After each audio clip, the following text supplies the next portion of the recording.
അപ്പോൾ എൻ്റെ ഒരു വീഡിയോ ഭയങ്കരമായിട്ട് പ്രശ്നം ആയിപ്പോയി. അതെനിക്ക് സത്യം പറഞ്ഞാൽ എനിക്ക് അറിയത്തില്ല. ഞാനൊരു കോണ്ടന്റ് അവിടെ നോർത്ത് ഇന്ത്യയിലെ ഡൽഹിയിലെ ഇത് നമ്മളുടെ ഇവിടെ തന്നെയല്ല ഡൽഹിയുടെ ഒരു കോണ്ടന്റ് കണ്ടിട്ട് ഞാൻ എനിക്ക് മീഡിയ ചോദിക്കുന്ന ടൈമിൽ അത് പെട്ടെന്ന് നമ്മൾ സംസാരിച്ചിട്ട് ഞാൻ വീഡിയോയുടെ കാര്യം ഞാൻ പറഞ്ഞു. സോ എനിക്ക് ചിലപ്പോൾ എന്റെ മലയാളം രീതി പറയാൻ അത് ശരിയാവട്ടില്ല. അതന്നെയാണ് കാരണം. എന്റെ മുടിയുടെ ഒരു വാക്ക് എനിക്ക് നല്ല കോമഡി ആയിട്ട് തോന്നി. അച്ഛൻ മരിച്ചുപോയി 1947. നരേന്ദ്രമോദിയുടെ ഡേറ്റ് ഓഫ് ബർത്ത് 1950. ഫസ്റ്റ് അവന്റെ സ്വന്തം അച്ഛന് കണ്ടുപിടിക്കട്ടെ. ആ കോമഡി അല്ലേ? 3 വർഷം അമ്മ പ്രഗ്നന്റ് ഉണ്ടാവില്ലല്ലോ.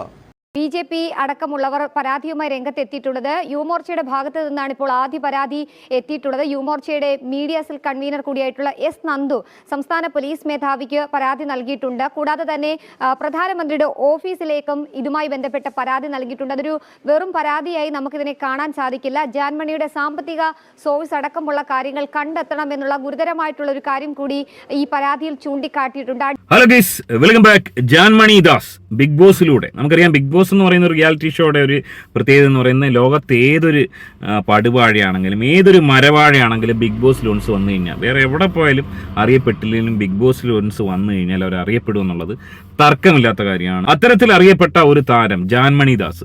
ജാൻമണി ദാസിന്റെ റീൽസും കാര്യങ്ങളൊക്കെ നമുക്ക് വലിയ ഇഷ്ടമാണ്. അത് ആ ഒരു സെൻസിലാണ് എല്ലാവരും കാണുന്നത്. ഡൽഹി പ്രൊട്ടസ്റ്റുമായി ബന്ധപ്പെട്ട് 100% ആ ഒരു പ്രൊട്ടസ്റ്റിന് പിന്തുണയായിരുന്നു. അത് വിജയിച്ചതിൽ വലിയ സന്തോഷം നമുക്ക് എല്ലാവർക്കും ഉണ്ട്. പക്ഷേ ജാൻമണി എന്ന് പറയുന്ന ഈ ഒരു ട്രാൻസ്ജെൻഡർ യുവതി നടത്തിയ ഇദ്ദേഹത്തിന്റെ വെളിപ്പേര് ഏറ്റവും കൂടുതൽ ആളുകൾ വിളിക്കുന്നത് ചെല്ലപ്പേര് കൊച്ചുപ്രേമൻ എന്നാണ്. കൊച്ചുപ്രേമൻ എന്ന് അപരനാമത്തിൽ അറിയപ്പെടുന്നു. ജാൻമണിക്കെതിരെ കേസെടുത്തിരിക്കുന്നു. ജാമ്യമില്ലാ വകുപ്പ് പ്രകാരമാണ് കേസെടുത്തിരിക്കുന്നത്. ഏതാണ്ട് ഡസനോളം പരാതി ജാൻമണിക്കെതിരെ ഉണ്ടായിട്ടുണ്ട്. നേരിട്ട് പ്രധാനമന്ത്രിയുടെ ഓഫീസിലടക്കം പരാതി വന്നു എന്ന് പറയുന്നു. എന്താണ് സംഭവിച്ചത്? ജാൻമണി എന്ന് പറയുന്ന ഈ ഒരു ബിഗ് ബോസ് താരം കാണിച്ച അപരാധം എന്ന് മാത്രമേ പറയാൻ സാധിക്കത്തുള്ളൂ. കാരണം ജാൻമണി ഇതിനു മുമ്പും ഇത്തരം അപരാധങ്ങൾ സോഷ്യൽ മീഡിയയിൽ വൈറലാവാൻ വേണ്ടി അയച്ചു വിട്ടിട്ടുണ്ട്. ജാൻമണിയെപ്പോലുള്ളവർക്ക് തക്കതായ താക്കീത് കൊടുക്കണം. ഇതുപോലുള്ള അപരാധം, അതായത് ജാൻമണി മാത്രമല്ല, ഇവിടെ BJPയിൽ ഇരുന്നുകൊണ്ട് ഇത്തരം അപരാധം കാണിക്കുന്ന ഞാൻ കഴിഞ്ഞ ദിവസം നോട്ട് ചെയ്ത് പറഞ്ഞ ഒരു ലേഡിയുണ്ട്. ഒരു ലേഡി ഇതേപോലെ CPM-ലുള്ള എല്ലാവരെയും, പിണറായി വിജയൻ അടക്കമുള്ള ആളുകളെ നാറിയെന്നും പട്ടിയെന്നും വെറും വൃത്തികെട്ട ഭാഷയിൽ സംസാരിക്കുന്ന ആൾക്കാരുണ്ട്. അത്തരക്കാർക്കെല്ലാം ഈ രീതിയിലുള്ള പണിഷ്മെന്റ് തന്നെ കൊടുക്കണം. ഇത് എന്താണ് സംഭവിച്ചത്? എന്തുകൊണ്ടായിരിക്കും ജാൻമണിക്ക് ഈ രീതിയിൽ ഒരു പണിഷ്മെന്റ് കിട്ടാനുള്ള സാഹചര്യം നമുക്ക് വ്യക്തമായി പരിശോധിക്കാം. ജാൻമണിയെപ്പോലുള്ള ആളുകളെ ഇതുപോലുള്ള വൈകാരിക വിഷയങ്ങൾ നടക്കുമ്പോഴത്തേന് കയറിയിരുന്ന് ഇതുപോലെ അപരാധം പറയുക. അതായത് ജാൻമണി പറഞ്ഞ എന്താണ്? ജാൻമണി പറഞ്ഞത് പ്രധാനമന്ത്രി നരേന്ദ്രമോദിയെക്കുറിച്ച് മാത്രമല്ല പറഞ്ഞത്. നമുക്കൊക്കെ വിവിധ രാഷ്ട്രീയ പാർട്ടിയിൽ നമ്മൾ ഇഷ്ടപ്പെടുന്നവരാണ്. നമുക്കൊക്കെ ഓരോരോ രാഷ്ട്രീയ ചായവുണ്ട്. പക്ഷേ ഒരു പ്രധാനമന്ത്രിയായിട്ടിരിക്കുന്ന ഒരു വ്യക്തിയെ അദ്ദേഹത്തിന്റെ അമ്മയെ പടുവേശി എന്ന് വിളിക്കുക, അദ്ദേഹം പിഴച്ചുണ്ടായതാണെന്ന് പറയാം. നമുക്ക് വേറെ ഏതെങ്കിലും രാജ്യത്താണെങ്കിൽ GCC കൺട്രിയിലാണെങ്കിൽ ജാൻമണിയുടെ തല താഴെ കിടന്നുരുണ്ടേനെ. എന്ത് അപരാധമാണ് ഈ സ്ത്രീ പറഞ്ഞത്? അതിനുശേഷം മാപ്പുമായിട്ട് എത്തിയിട്ടുണ്ട്. ആദ്യം ഇവർ പറഞ്ഞതിന് കേട്ടതിന് ശേഷം, ജാൻമണിയുടെ മാപ്പ് കേട്ടതിന് ശേഷം ജാൻമണിയെ ഈ വിഷയത്തിൽ എങ്ങനെ കൈകാര്യം ചെയ്യണമെന്ന് നമുക്ക് പരിശോധിക്കാം. എൻ്റെ മുടിയുടെ ഒരു വാക്ക് എനിക്ക് നല്ല കോമഡി ആയിട്ട് തോന്നി. അച്ഛൻ മരിച്ചുപോയി 1947. നരേന്ദ്രമോദിയുടെ ഡേറ്റ് ഓഫ് ബർത്ത് 1950. ഫസ്റ്റ് അവന്റെ സ്വന്തം അച്ഛന് കണ്ടുപിടിക്കട്ടെ. ആ കോമഡി അല്ലേ? 3 വർഷം അമ്മ പ്രഗ്നന്റ് ഉണ്ടാവില്ലല്ലോ. കറക്റ്റ് അല്ലേ? ഞാൻ പറഞ്ഞു, നിങ്ങൾ ശ്രദ്ധിക്കൂ. ഫ്രണ്ട്സ് കലവന്റെ ഫ്രണ്ട് രാത്രി വന്നിട്ട് ഹായ് ഫ്രണ്ട്സ്.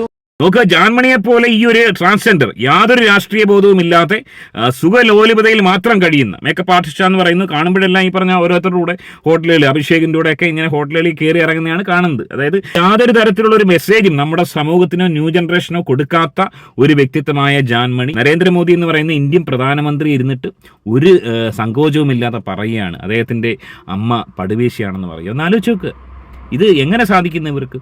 എന്നിട്ട് അതിനുശേഷം മാപ്പോ എന്നേക്കുന്നു. ഇത് നരേന്ദ്രമോദി ആയിക്കോട്ടെ, VD സതീശൻ ആയിക്കോട്ടെ, പിണറായി ആയിക്കോട്ടെ, ആരോ ആയിക്കോട്ടെ, നമുക്ക് പ്രതികരിക്കേണ്ട ഒരു രീതിയുണ്ട്. അത്തരത്തിൽ പ്രതികരിക്കുക. ഇത്തരം വിഷയങ്ങൾ നടക്കുമ്പോഴത്തേന് വൈറലാവാൻ വേണ്ടി ഇതുപോലെ അപരാധം കാണിക്കുന്നവർക്ക് തക്കതായ ശിക്ഷ കൊടുക്കേണ്ടത് അത്യാവശ്യം തന്നെയാണ്. എനിവേ, കേസെടുത്തിരിക്കുന്നു. എന്താണ് കേസിന്റെ അപ്ഡേറ്റ്? തന്നെയാണ് കഴിഞ്ഞ 2 ദിവസമായി ഈ കോക്രോച്ച് പാർട്ടിയുടെ സമരത്തിന് പിന്നാലെ പ്രധാനമന്ത്രി നരേന്ദ്രമോദിയെ നിരന്തരം ജാൻമണി എന്ന് പറയുന്ന ഈ മേക്കപ്പ് ആർട്ടിസ്റ്റ് അപമാനിക്കുകയാണ് സോഷ്യൽ മീഡിയയിൽ. തുടർച്ചയെന്നോണമാണ് കഴിഞ്ഞ ദിവസങ്ങളിൽ ചില ഓൺലൈൻ മാധ്യമങ്ങൾക്ക് മുൻപിൽ വന്നുകൊണ്ട് പ്രധാനമന്ത്രിയുടെ പിതൃത്വത്തെ പറ്റിയും അദ്ദേഹത്തിന്റെ അമ്മയെ പറ്റിയിട്ടുമൊക്കെ വളരെ മോശമായ രീതിയിൽ അപമാനിക്കുന്ന തരത്തിൽ അപവാദ പ്രചാരണം നടത്തിയത്.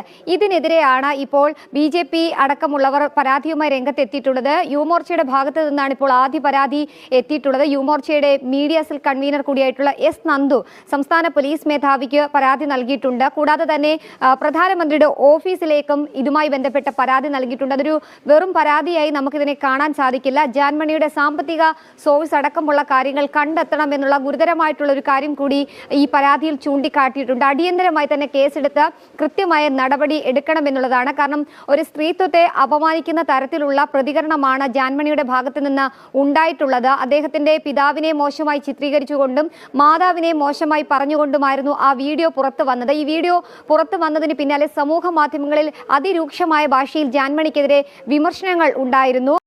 നോക്കുക, കേസെടുത്തു, പണി പാളിയെന്നറിഞ്ഞപ്പം തനിക്ക് കൂടെ നിന്നവരാരുമില്ല, തൻ്റെ കൂടെ നിന്ന് രഞ്ജിനി ഹരിദാസ് ഉൾപ്പെടെയുള്ള ആളുകൾ ഒരുപക്ഷെ കാല് മാറിക്കാണും. പണി കിട്ടിയെന്ന് മനസ്സിലാക്കിയപ്പോഴത്തേന് വേറെ ഒരു പോംവഴിയും ഇല്ലാതെ ജാൻമണി മാപ്പുമായി രംഗത്ത് വന്നിരിക്കുകയാണ്. ആ മാപ്പിൽ പറയുന്ന ചില കാര്യങ്ങൾ. അപ്പോൾ എൻ്റെ ഒരു വീഡിയോ ഭയങ്കരമായിട്ട് പ്രശ്നം ആയിപ്പോയി. അതെനിക്ക് സത്യം പറഞ്ഞാൽ എനിക്ക് അറിയത്തില്ല.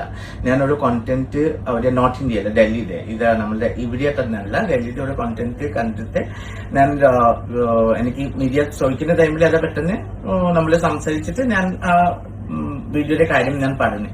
സോ എനിക്ക് ചിലപ്പോൾ എന്റെ മലയാളം രീതി പറയാൻ അത് ശരിയാവട്ടില്ല. അതന്നെയാണ് കാരണം. പിന്നെ അത് ഞാൻ മോർണിംഗ് വോക്കില് ഇറങ്ങി.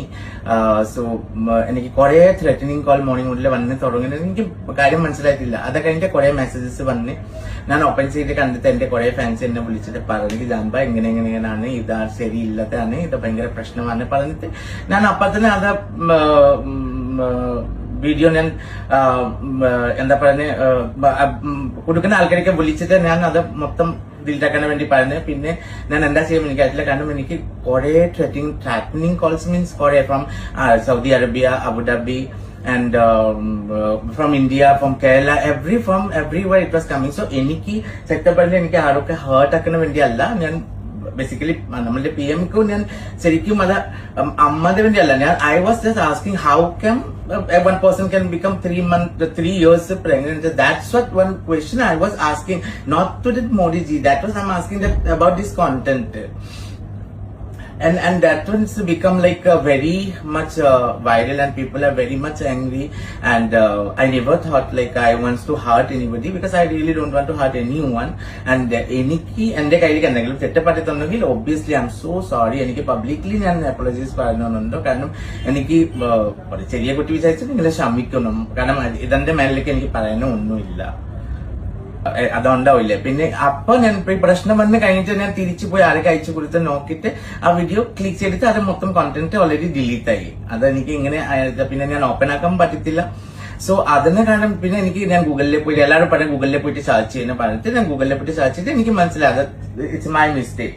So it is my mistake because I didn't check before I was giving any statement. So എനിക്ക് വളരെ വിഷമം വന്നെ. പിന്നെ ഞാൻ വർക്കിന്റെ അനുസരിച്ച് അത് ഞാൻ ലേറ്റ് ആയിട്ട് ഉണ്ടെങ്കിലും ഞാൻ ഒരു വീഡിയോ ഇടാൻ വിചാരിച്ചിട്ടുണ്ട്. കാരണം നമ്മളെ ഒരു unwantedly I don't want to hurt any one because it's not deliberately ഞാൻ ചെയ്യുന്ന പോലെ അല്ല. ഇറ്റ് വാസ് ജസ്റ്റ് റാൻഡംലി സംസാരിച്ച് അതന്നെ അറിയില്ല ഈ കാര്യം പറഞ്ഞത്. പക്ഷെ അത് പോസ്റ്റ് ഇങ്ങനെ ഫേസ്ബുക്കിൽ എവിടെയാ പോയി അതെനിക്ക് കംപ്ലീറ്റ്ലി അറിയത്തില്ല. കാരണം ഞാൻ ഫേസ്ബുക്ക് നോക്കാറില്ല. പിന്നെ ഷൂട്ടിങ്ങിന്റെ കാരണം ഞാൻ ഫോണിൽ കണ്ടിട്ടില്ല. പക്ഷെ എനിക്ക് കുറെ കോൾസ് വന്ന് പിന്നെ അത് കഴിഞ്ഞിട്ടാണ് എനിക്ക് മനസ്സിലായി this is like very bad things is going on. So that's why I'm really sorry. So എന്റെ ഫാൻസ് മാത്രമല്ല എല്ലാവർക്കും മീൻസ് എല്ലാവർക്കും ഞാൻ ഹേർട്ട് ചെയ്യുന്നുണ്ടെങ്കിൽ I'm so sorry. For please don't take it seriously. അതവിടെ തമാശയായിട്ട് just leave it. Thank you so much. ഒന്നാലോചിക്കുക, ഇതുപോലുള്ള അപരാധങ്ങൾ പ്രധാനമന്ത്രി ഉൾപ്പെടെയുള്ള ആളുകൾക്കെതിരെ പറഞ്ഞിട്ട് ഒരു മാപ്പുമായി വന്നു കഴിഞ്ഞാൽ പൊറുക്കാൻ പറ്റുന്നത് തെറ്റാണ് അവൾ ചെയ്തത്. ഒരാൾ ഇതിനെ സപ്പോർട്ട് ചെയ്യുന്നില്ല. കമൻറ്റ് ബോക്സുകളിലൊക്കെ ഈ ജാൻമണിയെ അറസ്റ്റ് ചെയ്യണം, ജാൻമണിക്ക് തക്കതായ ശിക്ഷ, ജാൻമണിക്കൊരു വാണിംഗ് എങ്കിലും കൊടുക്കണം, ജാൻമണിയെ അറസ്റ്റ് ചെയ്യണമെന്നാണ് എല്ലാവരും ആവശ്യപ്പെടുന്നത്. ഈ ഒരു വിഷയത്തിൽ BJP-ക്കാരല്ലാത്ത പ്രൊട്ടസ്റ്റിനെ അനുകൂലിച്ച ആളുകൾ പോലും നരേന്ദ്രമോദിയുടെ അമ്മയെ ഈ രീതിയിൽ അവഹേളിച്ച് ജാൻമണിക്ക് മാപ്പില്ലെന്നാണ് കമൻ്റ് ഇടുന്നത്. എന്നാലോചിച്ചൊക്കെ ഈ രീതിയിൽ ഓരോരുത്തർ ചെയ്യാൻ തുടങ്ങിക്കഴിഞ്ഞാൽ എല്ലാവരും ഇത് അനുകരിക്കും. അതായത് നമുക്ക് ഈ ഇത്തരം വിഷയങ്ങളിൽ പ്രതികരിക്കേണ്ട ഒരു രീതിയുണ്ട്. പ്രൊട്ടസ്റ്റിൻ്റെ കാര്യം എടുത്തു കഴിഞ്ഞാൽ ഒന്ന് ആലോചിച്ച് നോക്കി എത്ര മാതൃകാപരമായിട്ടാണ് ആ ഒരു സമരം നടന്നത്. അതുകൊണ്ട് എന്തുകൊണ്ടാണത് വിജയിക്കാനുണ്ടായ കാരണം? നേരെ മറിച്ച് ഇതിന്റെ മറവിൽ ഇതുപോലുള്ള അപരാധം കാണിക്കുന്ന ആൾക്കാർക്ക് തക്കതായ ശിക്ഷ കൊടുക്കണം. ജാൻമണിക്കെതിരെ കേസ് എടുത്തിട്ടുണ്ട്. ജാൻമണിക്കെതിരെ അന്വേഷണം, സാമ്പത്തിക സോഴ്സൊക്കെ അന്വേഷിക്കുന്ന പറയും. എന്ത് സാമ്പത്തിക സോഴ്സ്? ഒരു സാമ്പത്തിക സോഴ്സ് അന്വേഷിക്കേണ്ട ആവശ്യമില്ല. ജാൻമണിക്ക് എന്തെങ്കിലും സാമ്പത്തികം ഉണ്ടെന്നോലും എനിക്ക് തോന്നുന്നില്ല. ചിലപ്പോൾ ED റെയ്ഡൊക്കെ ഉണ്ടാവാൻ ജാൻമണിയുടെ ഫ്ലാറ്റിൽ. അവിടുന്ന് കാര്യമായിട്ടൊന്നും കിട്ടത്തില്ല. വല്ല ചിരട്ടങ്ങാനും കിട്ടിയാലായി അതിൽ കൂടുതൽ ഒരാൾക്ക് ചിരട്ട വല്ലതും കിട്ടും. അതിൽ കൂടുതലായിട്ട് ഒന്നും ജാൻമണിയുടെ ഫ്ലാറ്റിൽ നിന്ന് കിട്ടുമെന്ന് തോന്നുന്നില്ല. പിന്നെ ജാൻമണി മാപ്പപേക്ഷ പറയുന്ന കണക്ക് ഒരു കൊച്ചുകുട്ടി പറഞ്ഞ ലാഘവത്തോട് ഇതിനെ എല്ലാവരും തള്ളിക്കളയണം, സീരിയസ് അല്ല എന്ന് പറയുന്നത് ജാൻമണി മനസ്സിലാക്കേണ്ടത്. ചിലപ്പോൾ ഈ നരേന്ദ്രമോദിയെ കാട്ടി 5-6 വയസ്സിന് വ്യത്യാസം ഈ ഒരു ജാൻമണി എന്ന് പറയുന്ന ഈ ഒരു മുതുക്ക് ട്രാൻസ്ജെൻഡറിന് കാണത്തുള്ളൂ.